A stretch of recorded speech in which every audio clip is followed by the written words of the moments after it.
Je vidais mon portefeuille quand j'ai trouvé le ticket de caisse d'un café où je n'étais jamais allé.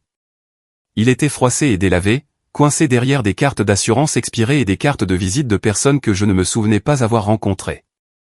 Sur le recto, le nom, le café de la seconde chance, et une date d'il y a 6 mois. Au verso, d'une écriture soignée, revenez quand vous serez prêt à recommencer.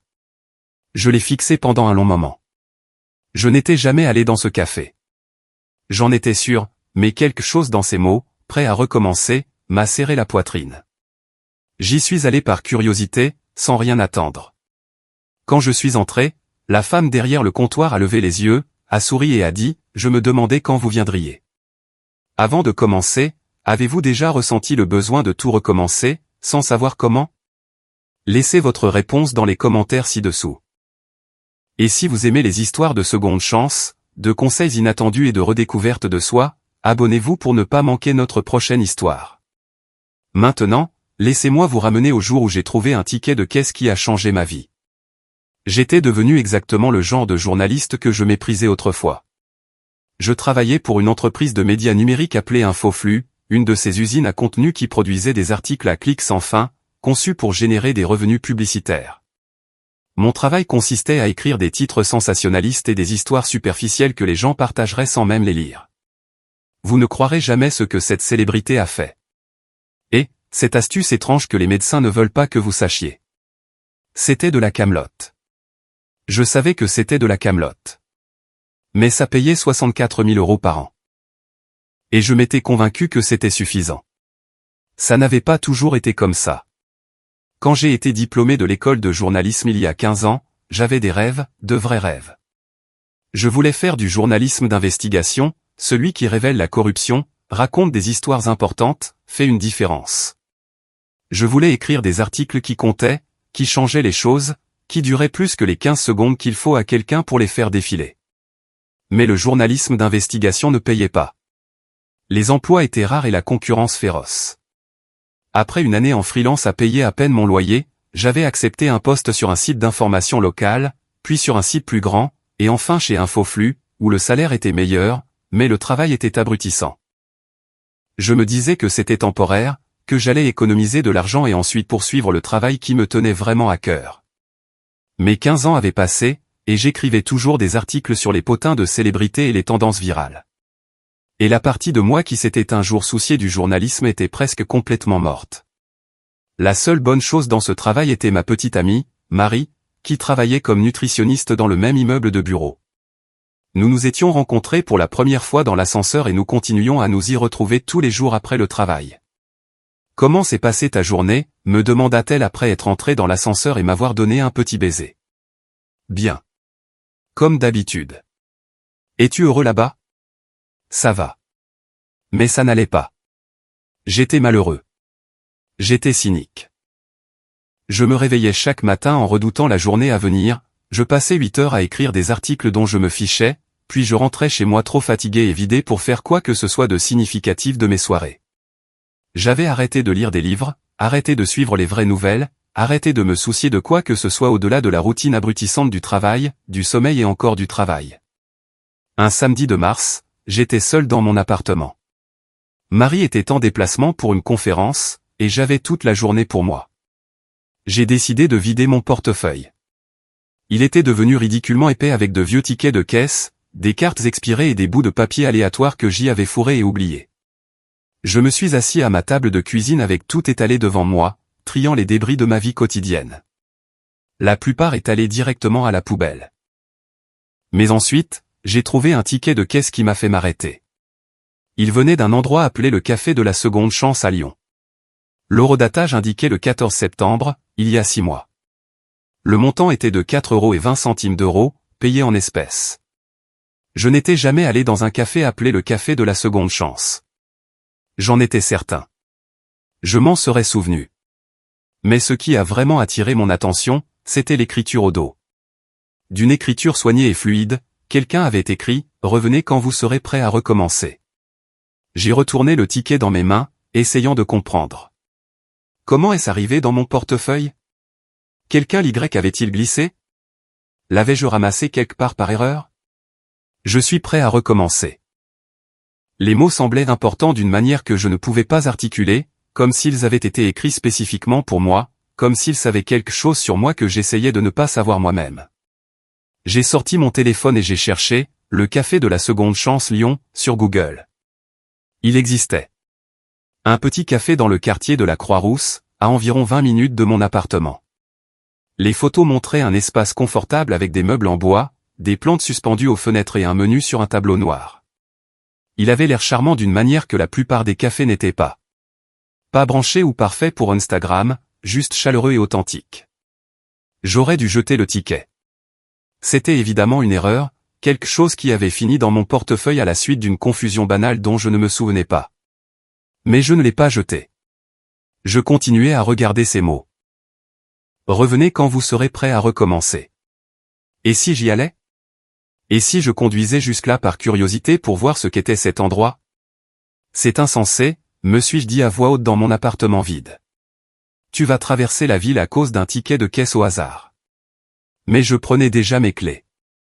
Je n'avais rien à faire. Le trajet jusqu'à la Croix-Rousse a duré 25 minutes dans la circulation du samedi matin. Le quartier était calme et résidentiel, avec des maisons plus anciennes et des rues bordées d'arbres qui semblaient à des kilomètres des quartiers plus récents et plus commerciaux de Lyon que je fréquentais habituellement. Le café de la seconde chance se trouvait dans une petite rangée de commerces locaux. De l'extérieur, il ressemblait exactement aux photos, sans prétention, accueillant, le genre d'endroit qui était là depuis des années et qui y serait probablement encore des années. Je me suis garé et je suis resté assis dans ma voiture un moment, me sentant ridicule. Qu'est-ce que je faisais ici? Qu'est-ce que je m'attendais à trouver? Mais j'étais venu jusqu'ici. Je suis sorti de la voiture et je suis entré. Le café était tout ce que son extérieur promettait. Petit, peut-être dit table, avec des planchers en bois usés et des murs couverts d'art local. Ça sentait le café et le pain frais. Du jazz doux joué depuis des haut-parleurs que je ne pouvais pas voir. Il y avait une poignée de personnes dispersées à différentes tables, lisant ou travaillant sur des ordinateurs portables. Le silence confortable des gens qui venaient ici régulièrement. Derrière le comptoir se trouvait une femme d'une 60aine d'années, les cheveux gris attachés en un chignon lâche et des yeux bienveillants derrière des lunettes à monture métallique. Elle nettoyait la machine à expresso quand je suis entré. Elle a levé les yeux, m'a vu et a souri.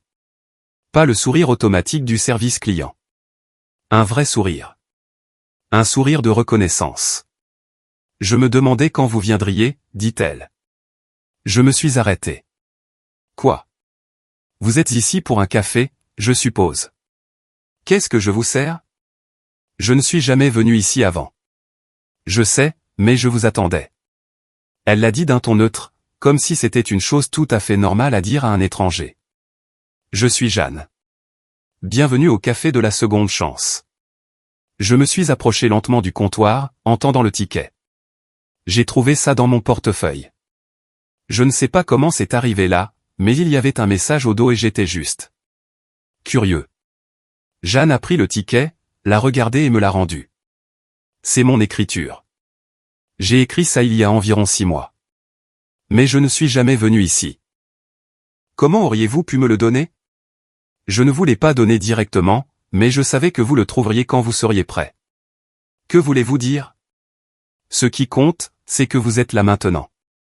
Alors, qu'est-ce que je vous sers? J'avais l'impression d'être entré au milieu d'une pièce de théâtre sans connaître mon texte. Juste un café, noir. Ça arrive tout de suite. Asseyez-vous où vous voulez. Je vous l'apporte. J'ai trouvé une table près de la fenêtre et je me suis assis, complètement désorienté. Rien de tout cela n'avait de sens. Jeanne a apporté mon café quelques minutes plus tard avec un muffin aux myrtilles que je n'avais pas commandé. C'est pour la maison, dit-elle en le posant. Vous avez l'air d'avoir besoin de quelque chose de sucré. Merci, mais je suis vraiment confus. Pouvez-vous me dire ce qui se passe? Jeanne s'est assise en face de moi, ce qui m'a surpris. Le café n'était pas bondé, mais il semblait tout de même inhabituel que la barista s'assoie simplement avec un client. Il m'est apparu que vous étiez perdu, que vous aviez oublié qui vous étiez censé être. Alors, je me suis demandé s'il y avait quelque chose que je pouvais faire pour aider.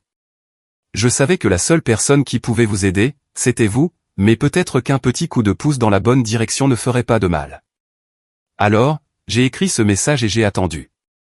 Attendu quoi? Que vous soyez prêt. Vous auriez pu jeter ce ticket. Vous auriez pu le trouver et l'ignorer, mais vous ne l'avez pas fait. Vous êtes venu ici. Cela signifie quelque chose. Cela signifie que j'étais curieux à propos d'un ticket bizarre dans mon portefeuille. Ou cela signifie que vous êtes prêt à recommencer, même si vous ne le savez pas encore complètement. J'ai siroté mon café. Il était excellent. Riche et onctueux d'une manière que le café de chêne que je buvais habituellement n'était jamais. Je ne sais même pas à quoi ressemblerait un nouveau départ. Ce n'est pas grave. La plupart des gens ne le savent pas quand ils arrivent ici. Mais cet endroit a une façon d'aider les gens à le découvrir, s'ils le laissent faire. Cet endroit? Qu'est-ce que c'est que cet endroit? Jeanne a souri. C'est un café, mais c'est aussi un endroit où les gens viennent quand ils ont besoin de se souvenir de quelque chose qu'ils ont oublié. Généralement quelque chose sur eux-mêmes. C'est très poétique et très vague. D'accord. Que diriez-vous de ça? Revenez. Ne venez pas juste une fois par curiosité. Revenez plusieurs fois. Asseyez-vous, buvez du café, voyez ce qui se passe.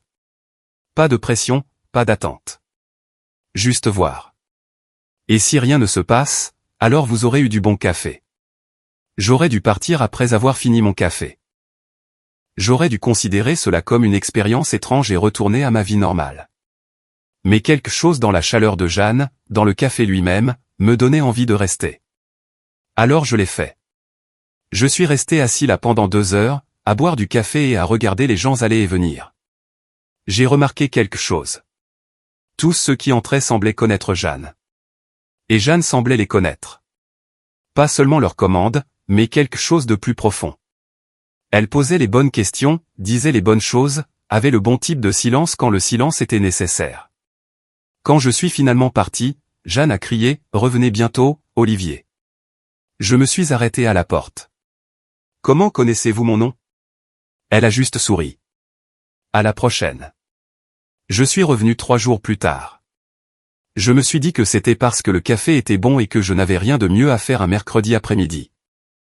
Mais en réalité, j'étais curieux à propos de Jeanne, du café, de l'étrange attraction que je ressentais à y retourner. Jeanne m'a accueilli comme un vieil ami. Olivier, contente de vous voir. L'habituel? Je ne suis venu qu'une seule fois. Café noir, sans sucre. C'est un habituel dans mon livre. Je me suis assis à la même table près de la fenêtre. Jeanne a apporté mon café et, sans demander, s'est de nouveau assise en face de moi. Alors, dit-elle, parlez-moi de votre travail. Pourquoi? Parce que c'est au travail que la plupart des gens se perdent. Et je suppose que c'est là que vous vous êtes perdu aussi. J'aurais pu esquiver. J'aurais pu lui donner la réponse standard que je donnais à tout le monde. Ça va. Ça paie les factures. Mais quelque chose dans la franchise de Jeanne, son absence totale de jugement, m'a poussé à dire la vérité. Je suis journaliste. Du moins, c'est ce que je me dis. En réalité, j'écris des articles à clic pour une usine à contenu. Des titres sensationnalistes, des histoires superficielles, rien qui n'ait d'importance. Je voulais faire du journalisme d'investigation, de vrais reportages qui révèlent des histoires importantes, mais ça ne paie pas. Alors, j'ai pris un travail qui payait. Et maintenant, j'ai 38 ans et j'ai passé 15 ans à écrire de la camelote. Voulez-vous toujours faire du vrai journalisme? Je ne sais pas. Peut-être que je fais ça depuis si longtemps que j'ai oublié comment faire autre chose. Ou peut-être que je n'ai jamais eu ce qu'il fallait au départ et que c'est juste ma place. Vous ne croyez pas ça. Comment savez-vous ce que je crois? Parce que si vous le croyez, vous ne seriez pas ici. Vous seriez content de votre travail de camelote et de vos chèques de paie, mais vous n'êtes pas content. Vous êtes malheureux. Et vous savez que vous êtes capable de plus. Vous avez juste peur. La brutalité de ces propos m'a piqué. Peur de quoi? D'essayer et d'échouer. De découvrir que peut-être vous n'êtes pas aussi bon que vous le pensiez. De quitter la sécurité pour l'incertitude. D'être à nouveau fauché. Choisissez votre peur. Je suppose que vous en avez plusieurs. Elle avait raison. J'avais toutes ces peurs et plus encore. Alors, qu'est-ce que je fais? Ai-je demandé. C'est la mauvaise question. La question n'est pas qu'est-ce que vous faites? C'est le qu'est-ce que vous voulez. Si rien ne vous arrêtait pas de peur, pas de souci d'argent, pas de voix dans votre tête vous disant de vous contenter, que voudriez-vous faire? Je n'ai même pas eu besoin d'y penser. Je voudrais raconter des histoires qui comptent. De vraies histoires sur de vraies personnes et de vrais problèmes. Des histoires qui prennent du temps à rechercher et à rapporter correctement. Des histoires qui pourraient réellement changer quelque chose ou aider quelqu'un à mieux comprendre le monde. Je voudrais faire le genre de journalisme dont je rêvais avant de me convaincre que c'était impossible. Alors, faites-le. Ce n'est pas si simple. C'est si simple. Pas facile, mais simple. Vous voulez faire du vrai journalisme? Commencez à le faire. Vous n'avez pas besoin de permission. Vous n'avez pas besoin d'un poste prestigieux dans une publication renommée. Vous avez juste besoin de commencer. Je ne peux pas simplement quitter mon travail. J'ai un loyer, des factures. Je n'ai pas dit de quitter votre travail. J'ai dit de commencer à faire le travail qui vous tient vraiment à cœur. Même si ce n'est qu'une histoire, même si c'est juste pour vous au début. Commencez à faire le travail et voyez ce qui se passe. Au cours des semaines suivantes, je suis allé au café de la seconde chance presque tous les après-midi après le travail. Marie étudiait pour son cours de spécialisation, donc elle ne posait pas trop de questions. C'est devenu une partie de ma routine, quelque chose que j'attendais avec impatience d'une manière que je n'avais rien attendu depuis des années. J'ai commencé à remarquer les autres habitués. Il y avait Mario, un homme d'âge mûr qui avait quitté une carrière d'avocat d'affaires pour devenir professeur de lycée. Il y avait Adrienne, une artiste qui avait cessé de peindre pendant 10 ans après une critique brutale et qui retrouvait lentement son chemin. Il y avait Léo, récemment divorcé, qui essayait de comprendre qui il était en dehors de son mariage. C'étaient tous des gens à la croisée des chemins. Des gens qui essayaient de comprendre comment recommencer. Et Jeanne semblait être le centre tranquille de tout cela, offrant café, conversation et le genre de sagesse douce qui aidait les gens à trouver leurs propres réponses plutôt que de leur dire quoi faire. J'ai commencé à apporter mon ordinateur portable, à utiliser ces heures de l'après-midi au café de la seconde chance pour écrire. Pas des articles à clic pour le travail, mais le genre de journalisme qui m'intéressait vraiment. J'ai commencé petit, un profil d'une militante locale travaillant sur les questions de logement. L'écriture était difficile. J'étais rouillé. Mes premières ébauches étaient terribles.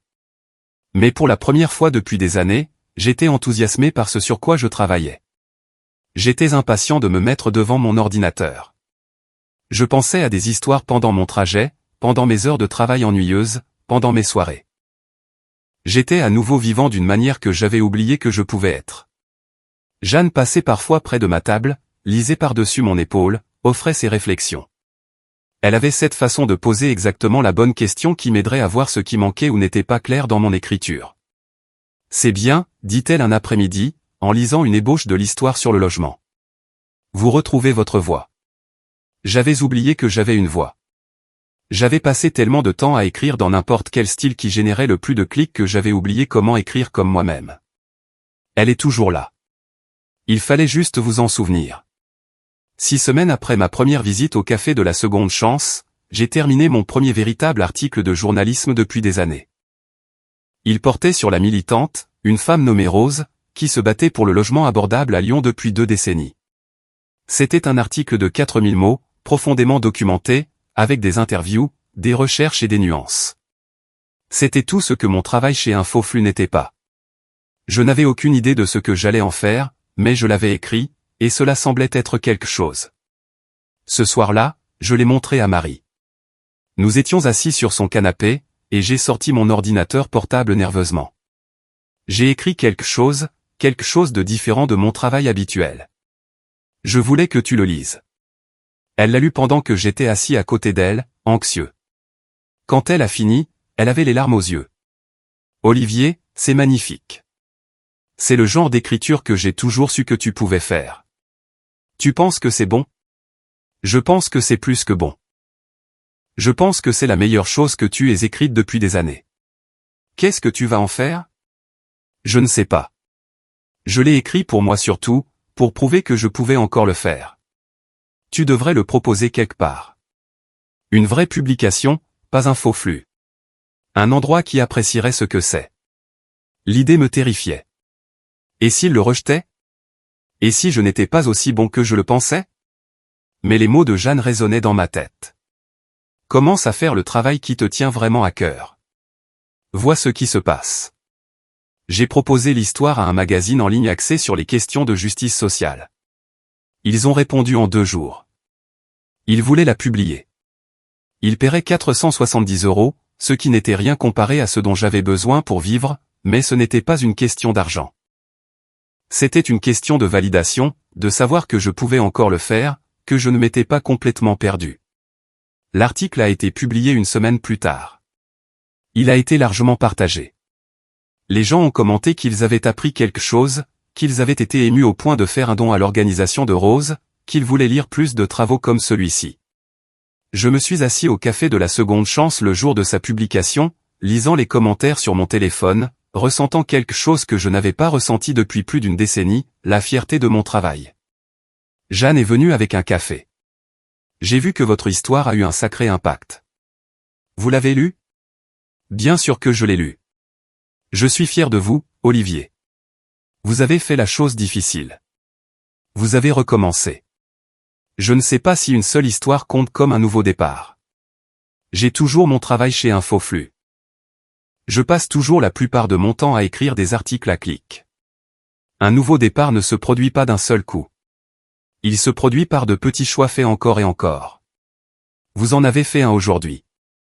Vous en ferez un autre demain. Finalement, ces petits choix s'additionnent pour former une vie complètement différente.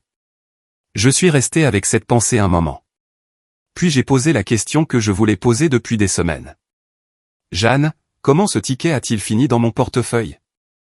Jeanne a souri. Êtes-vous sûr de vouloir savoir? Oui. Très bien. C'était Marie, votre petite amie.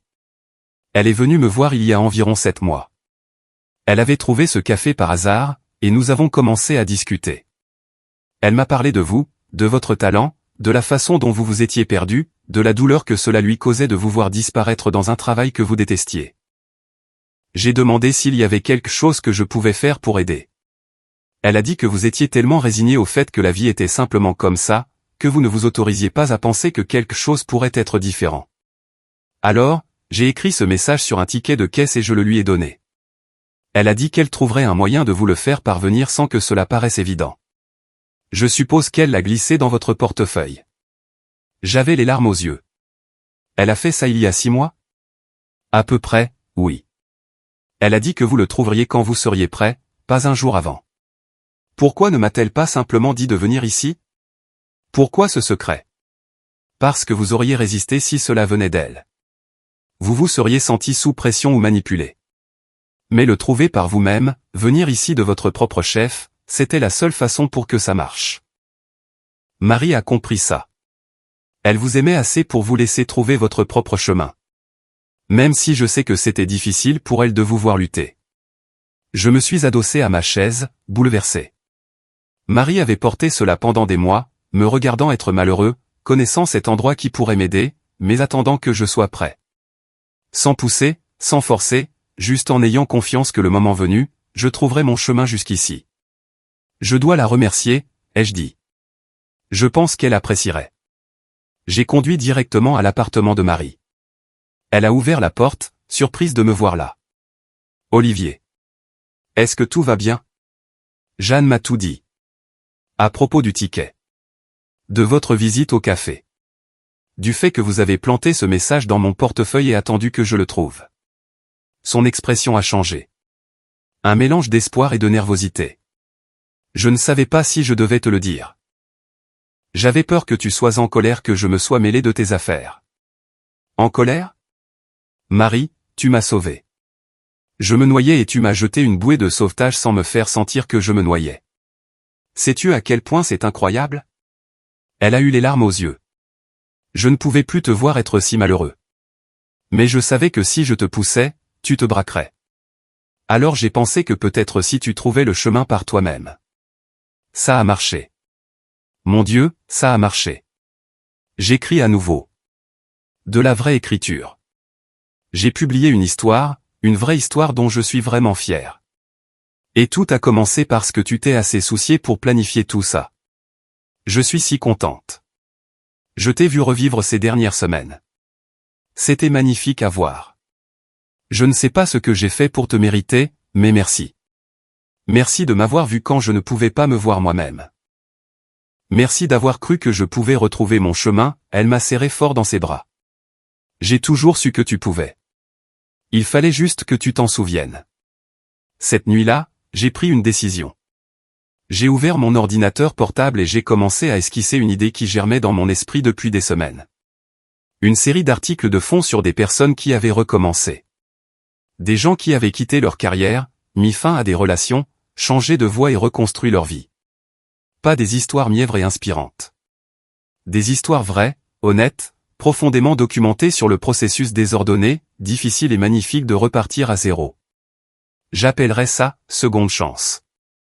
Le premier article porterait sur Jeanne et le café de la seconde chance.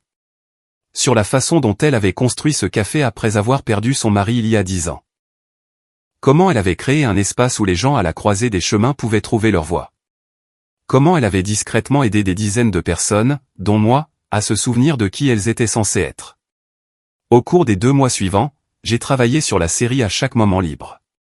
J'ai quitté mon emploi chez Infoflux, une décision terrifiante que Marie a soutenue complètement, offrant même de m'aider avec le loyer jusqu'à ce que je sois établi. J'ai proposé, seconde chance, à une éditrice d'une publication en ligne respectée qui m'avait contacté après avoir lu mon article sur le logement. Elle a adoré le concept. La série a été lancée en octobre. Chaque article prenait des semaines à documenter et à écrire, le genre de journalisme profond et soigné que j'avais toujours voulu faire. La réponse a été extraordinaire. Les lecteurs se sont connectés avec l'honnêteté, avec l'espoir, avec le rappel qu'il n'est jamais trop tard pour changer de direction. Des publications ont commencé à me contacter, me demandant d'écrire pour elles. J'ai commencé à être mieux payé. Pas encore le salaire d'Infoflux, mais assez pour vivre, assez pour continuer à faire ce travail. 6 mois après avoir trouvé ce ticket, je suis retourné au café de la seconde chance un samedi matin. Jeanne était derrière le comptoir, comme toujours. L'habituel, demanda-t-elle avec un sourire. Oui, s'il vous plaît. Et je voulais vous donner quelque chose. Je lui ai tendu une copie imprimée du premier article de la série, Seconde chance, le profil d'elle et du café. Elle l'a lu là, au comptoir, les larmes coulant sur son visage au moment où elle a terminé. Olivier, c'est magnifique. Vous l'avez parfaitement capturé. Je voulais que les gens connaissent cet endroit, ce que vous y faites, comment vous aidez les gens à retrouver leur chemin vers eux-mêmes. Vous vous êtes aidé vous-même. J'ai juste fourni le café. Vous avez fourni bien plus que du café. Vous avez fourni un espace, du temps et le genre de sagesse douce qui m'a aidé à voir ce que j'avais besoin de voir. Merci pour ça. Et merci d'avoir travaillé avec Marie pour m'amener ici. Cette femme vous aime beaucoup, vous savez. Je sais. J'ai de la chance. Jeanne a versé 2 tasses de café, a fait le tour du comptoir et s'est assise avec moi à ma table habituelle près de la fenêtre. Alors, quelle est la suite pour vous? A-t-elle demandé. Plus d'histoire, plus de journalisme qui compte. Peut-être un livre, un jour, une version plus longue de la série Seconde chance. Je ne sais pas exactement, mais je sais que je fais le travail que je suis censé faire. Enfin. C'est tout ce que nous pouvons espérer. Trouver le travail qui nous fait nous sentir vivants. Avoir le courage de le faire, même quand c'est effrayant. Je ne l'aurais pas trouvé sans vous. Sans cet endroit. Vous l'auriez trouvé de toute façon. Vous aviez juste besoin d'un coup de pouce et d'une bonne tasse de café. Nous sommes restés assis dans un silence confortable, buvant notre café, regardant la lumière du matin entrer par les fenêtres. Le café commençait à se remplir des habitués du samedi, des gens que j'avais appris à connaître au cours des derniers mois, des gens qui, comme moi, avaient trouvé leur chemin jusqu'ici quand ils avaient besoin de se souvenir de quelque chose d'important sur eux-mêmes. Marie est arrivée un peu plus tard.